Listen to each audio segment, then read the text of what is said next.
a course, right? Just go on YouTube, right? YouTube U and find some courses on how to attract talent, how to interview, right? How to do whatever. Like, you should put some effort into that. Don't just meet somebody and go off gut feel. Be like, one meeting, Bryan seems cool, let's do it. Like, there's got to be a process that you put them through. So build out a hiring process and learn how to be good at finding talent, identifying talent, and what questions do I ask, and what do I do after the first interview? Do I check references? How do I check references? Like, you got to do all that. Put some work into that stuff. Don't just snap hire because somebody said you need this position. You hire it, and you're like, oh, I hired him. What do I pay him? What do they do? Because you're going to disrupt your business massively if you do that.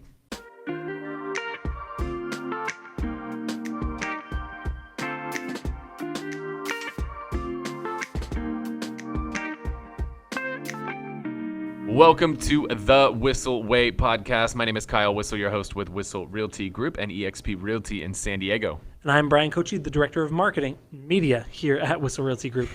The goal of the show is to give you the tools, techniques, and tactics to go out there and crush it in your business, whether that be real estate, mortgage, or any business. The way we like to do it is to answer the questions that you have for us. So rather than guessing, we just listen. If you have a question you want us to answer on the show, you can always go to thewhisselway.com, thewhisselway.com.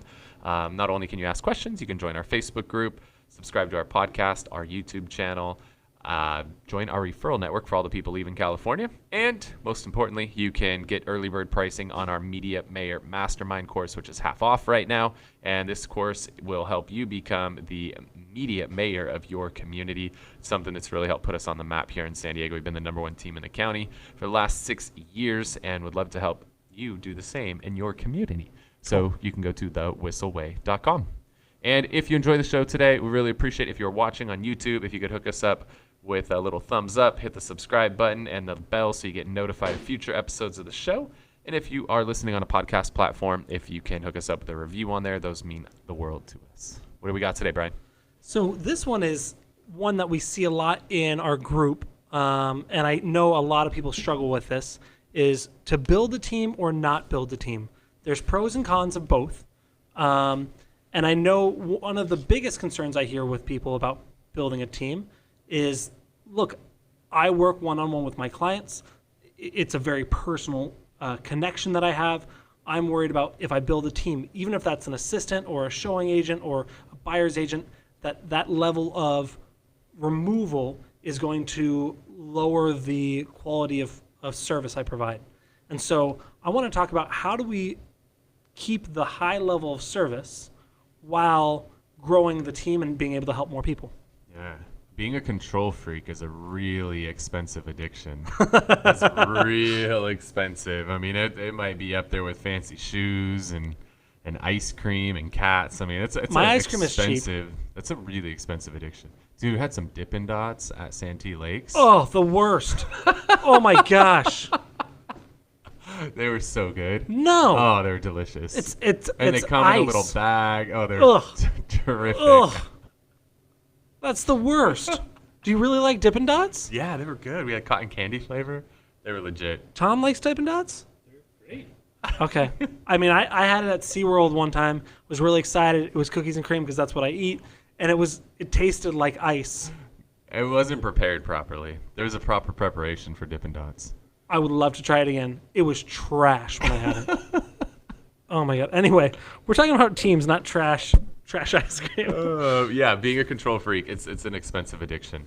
Right. The easiest analogy that I've always heard is if you think about the dentist, for example, right? Like, you don't call the dentist and talk to the dentist, do you? You call and you talk to somebody who answers the phone, somebody whose job is to answer the phone, and you let them know what your problem is or what kind of appointment you need to book.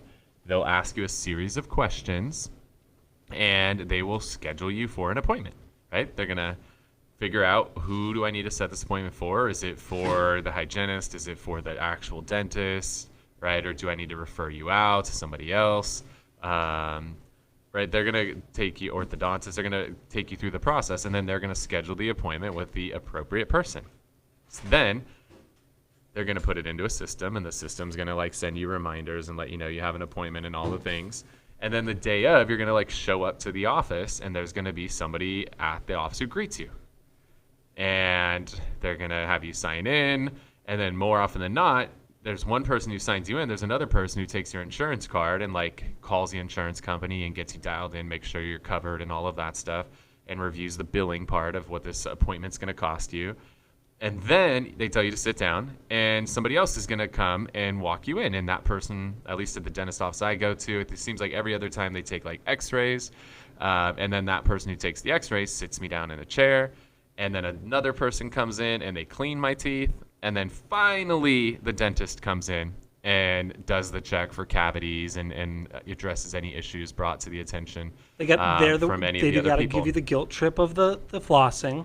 So I floss daily. I'm like 2 times a day now. I'm on point, man. I just got the little ones in the car, and I just floss while I'm driving. That works so much better.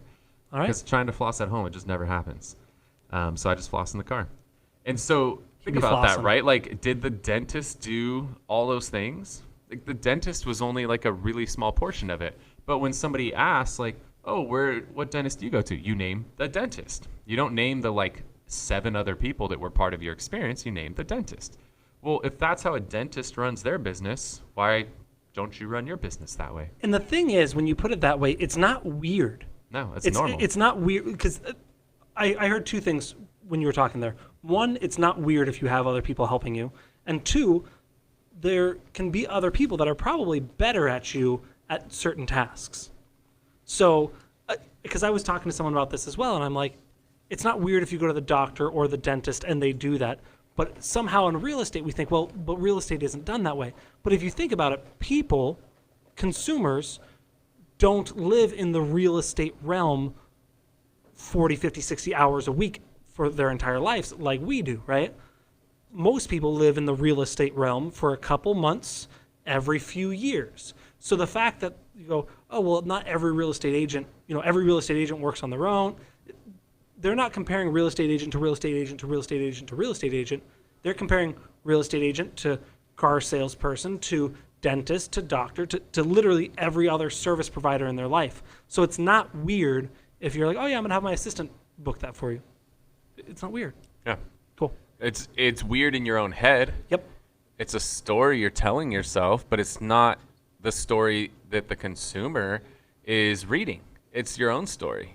You get to write your own story. You're just choosing to write an autobiography all about yourself and not the whole story. So and I think part that's of it the problem. You're just telling this story to yourself. Nobody else. When my assistant books something, it is not weird by any stretch of the imagination. And when Except it's like a couple's massage, then it gets kind of weird. Yeah. And then when I meet with a seller, it's not weird that I'm like, yeah, I'm going to bring my stager and I'm going to bring my interior designer and I'm going to bring my photographer in. Like, they don't expect me to do all of that. Why do you feel weird telling your seller that there's going to be somebody else who does the paperwork? Why do you feel weird about that? That's a good point. Why do you feel weird that somebody else is going to schedule the photos and somebody else is going to schedule the sign and the staging to go? Like, why is that weird that somebody else is going to do that? Because you're telling yourself that story in your head. They're not weirded out by that. They don't expect you to do all that. Now, that being said, I have been in situations where I've worked with a team, and there has been some weird stuff to it, right? Where someone will start hitting me up, and I won't even know who they are. Hey, it's Sally. I don't know who you are, Sally. So how do you introduce your team to your client? Yeah, I'll share this one with you for being a valued listener of the podcast. This is one that I put together for my clients. Well, I didn't put it together. Came up with the idea. Brian put it together and made it really fancy. But if you go to team.kylewhissel.com, team.kylewhissel.com, you can go on there and you can see a video that we send to our clients. And we send that to them up front as soon as they sign the listing. And now it's a video. Oh, hi, I'm Shannon. I'm your listing coordinator. This is what I do. I'm Thomas and Brian. We're your photographers. This is what we do. I'm Deanna. I'm your transaction coordinator. This is what I do. I'm Devin. I'm the fielder. This is what I do. So there's a video that introduces them to everybody. And now the beauty, we like doing it that way because now they have like faces, names, personalities. Like, it really helps them understand who it is that they're going to work with throughout the process. And then I think it's really important as you're sending emails that you have faces in the emails too, because now they'll tie it back to that video that they watch, and it ties the whole thing up in a nice little package. The company that I experienced that did this the best, the first for me, was SafeLight. They, as soon as I booked it, they sent me an email and they said, "Hey, John's going to be it's the auto repair or auto glass repair company." They say, "Hey, John's going to be going to be coming out to you tomorrow between 12 and 1. Here's his picture." Uber does something very similar, so you're like, okay, now it's not weird when I see them. Someone knocks at my door. Okay, I'm expecting them. They look like what they say they look like. It already breeds that familiarity to it. Cool. The other important thing with this, and I think one of the most important things, is hiring and training those people. Another thing I see agents do all the time, and I see this a lot with marketing people because that's who I engage with a lot with agents. I engage with their marketing people, is they hire a marketing person because it's their sister's friend and whatever. They don't really tell them what to do. The marketing person tries to do what they think they should do. 2 months later, they get fired because they didn't bring in 300 listings. Like, there's a miss in communication. So how do you? I think we got to build the job description and communicate that correctly. How do you do that? Yeah, well, the cool thing is when you start, you are all the positions when you start, right? You are the person who schedules the appointment. You're the person who goes on the appointment. You're the person who runs the marketing. You're the person who, most people did their own transaction coordination at one point. You're the one who put it on the MLS and measured the rooms. Most of you guys also shot the photos with your cell phone. That's at some point, most realtors literally did everything. Now, if you started on a team or something, maybe not, but most realtors that start this off on their own have done all of those, right? You've literally done them all. So the good thing is because you've done them, you know what's entailed in doing them. And so then when it's time to hire somebody, you should be able to teach them at least what you know. And if they're talent, you teach them what they know, and then you hand the ball off and tell them to go run with it. So if they're talent, they'll take what you gave them and they'll run with it and they'll add on to it. They'll be resourceful by maybe masterminding, networking with other people in similar positions. Bryan, himself didn't know a whole lot about shooting videos when he started here. He attended YouTube U, for those of you guys who don't know. That's also youtube.com, and learned on there, right, and taught himself a lot of the stuff that he needed to know. So I think if you're hiring talented people, they're going to be able to take the ball and run with it. But what I would say is you should have some level of basic training in place to help people understand at least about the company, the origin story, core values. You should teach them that kind of stuff and teach them the basics and then let them go. And then now the beautiful thing is we've gotten bigger. We're up with over 20 employees, including virtual now, is that I taught you, right, when you first came on, and then you added to it with what you self-taught. Now when somebody comes in, now I delegated, that's your lane. You now hire and you lead LMA, lead, manage, and hold accountable the people that you hire, right? Like Shannon, our listing manager, as we grow, we need more listing managers. I'm not hiring that person, she is. That's her job, right? Same thing in each of my departments is I leave it up to the leaders in each respective department to hire those additional people and to train them. It's not on me. My job is to go sell houses. My job is to make it rain. And you guys collect all the rain in the buckets. And what happens too to start out too is that maybe you hire somebody initially, and the first hire we always recommend is a rock star admin, somebody who's an assistant, but they're also your transaction manager, your listing coordinator, your assistant. They're literally everything. And that person for me years ago is now my portfolio and project manager. Now has a huge role. As she's moved position, she's a lot of times hired her replacements and or trained those replacements, or there are times we split jobs because as you grow bigger, one person can't do all of those things. So you'll hire that rock star admin and maybe they're really good with the marketing and the media side of things, and they suck with listing and transaction coordination. That's a lot more paperwork oriented. Okay, well now you split that role into two and let that person focus on what's the right seat for them, which is the marketing side, and they now hire somebody who's in the other seat, which was the listing and transaction coordination side, or the operations as we like to refer to it. They're going to hire somebody to take that half of their job over, and now that's split into two. And then now at some point that person who's doing listing coordination and transaction coordination, that might split into two. Maybe they are naturally better on the listing coordination side, so let them focus on that. hire the transaction coordination side, boom, right? And then maybe that transaction coordinator has now got to hire a second person, right? So that's how this whole thing grows. That's basically exactly our growth curve. Yeah. One of the other things that we're hiring a fourth on our media team now. They're going to be editing our photos, and then we're going to grow them into editing videos and kind of expand their role as they go. One of the things that we're going to do, and Shannon, our director of ops, taught me, is make sure we have videos for each step of the process. And that way, as we go, we only have to train them once. They can go back and look at previous videos and go, oh, I don't remember how to do this. Or I say, hey, I don't like how this looks. Go back and watch this module again. But then if they don't work out and we have to let them go and bring on someone else, I already have the training built. Now I'm going to have to go over some things with them again. There's still going to be more time invested if we have to hire someone new, or we have to hire a fifth and a sixth. There's always going to be some time, but the more you do it, the less work you should do each time. So I know Gary Vee is big about hire slow and fire fast.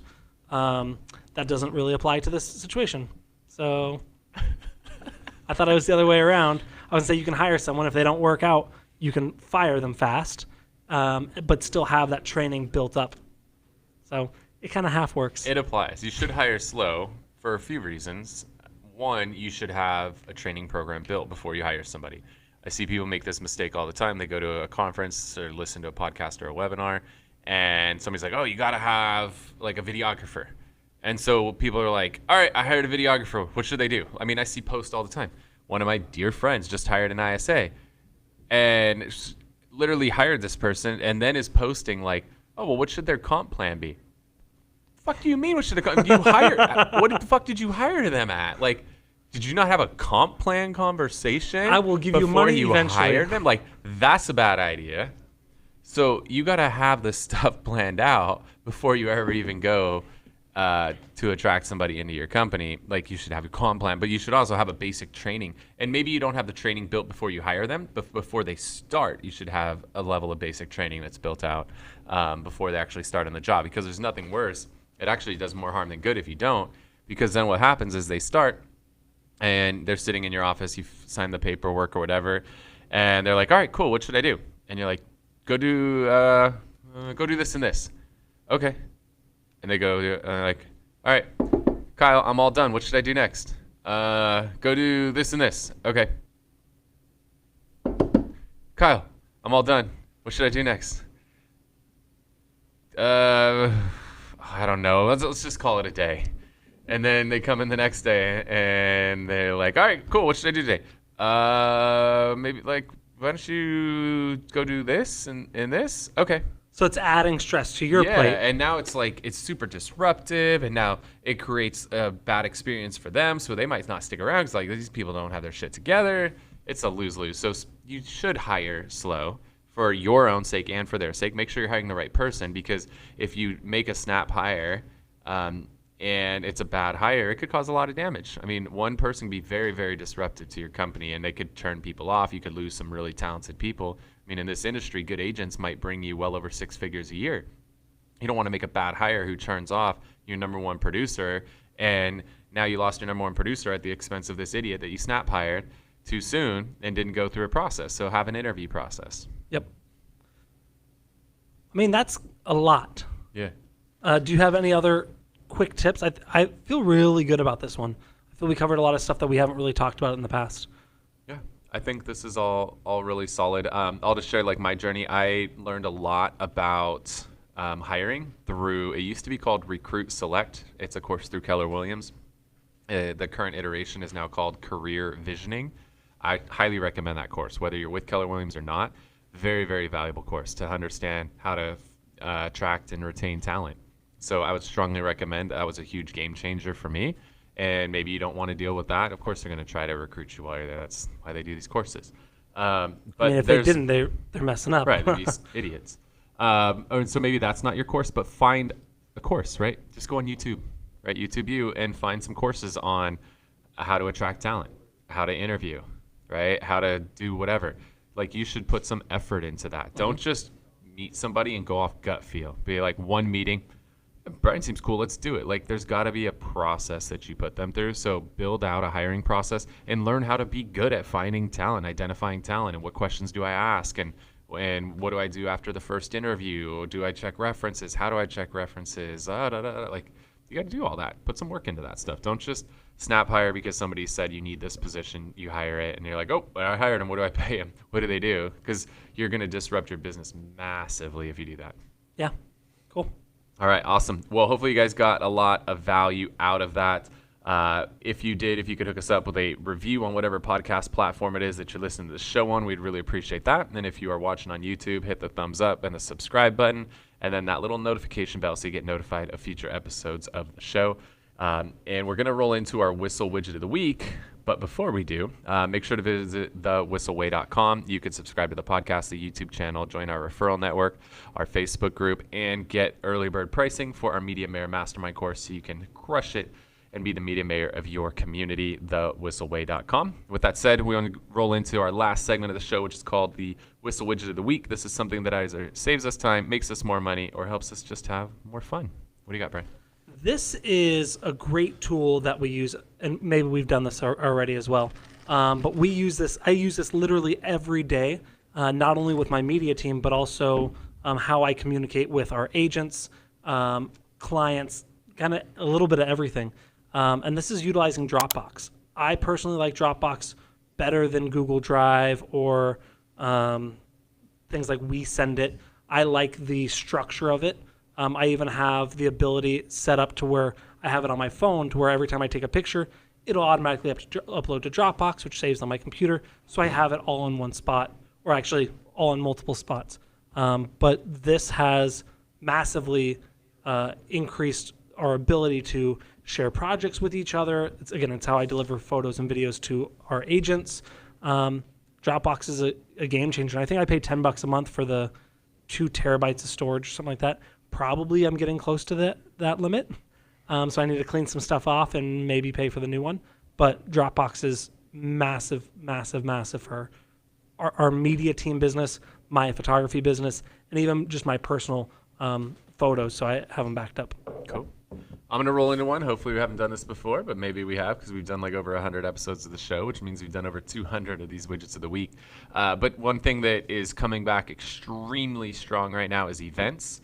I'm flying out to my first big conference. Well, I don't know if it's big, but first live in-person conference in Texas tomorrow.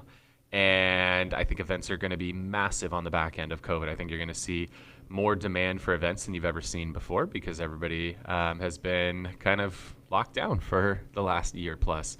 And people want to get out and go to events. And so if you want to run your own events, you're going to need a good software to help you run those events. The one that we like a lot is called Eventbrite. Brite is Brite, eventbrite.com, and they have an app. It is a fantastic software. If you're running free events, it is completely free to use, which is really cool. It's very, very easy to use. It's totally free, and it can help you look like a badass when you're running events because it comes across very, very professionally. You've probably interacted with Eventbrite at some point in your life because a lot of big corporations use Eventbrite as well. It also has the app for when you have the event and people are showing up and you can check people in, and that can trigger automations on the back end and sync up with Zapier, which is another widget we've shared in the past, and you could have all kinds of automations fire off, put people into your CRM and all kinds of really cool stuff. So if you are looking to host events on the back end of COVID, eventbrite.com is going to be the system that you want to use. Cool. With that said, I hope you got massive value out of the show today. Hit us up again on thewhisselway.com with questions you have for us on future episodes of the show. With that said, thank you so much for tuning in to this episode of the Whissel Way Podcast. Wait. Before you leave, I want to share some more tips and tricks that we're using in our business to take it to that next level. Just click right here. And don't forget to subscribe. Click right here.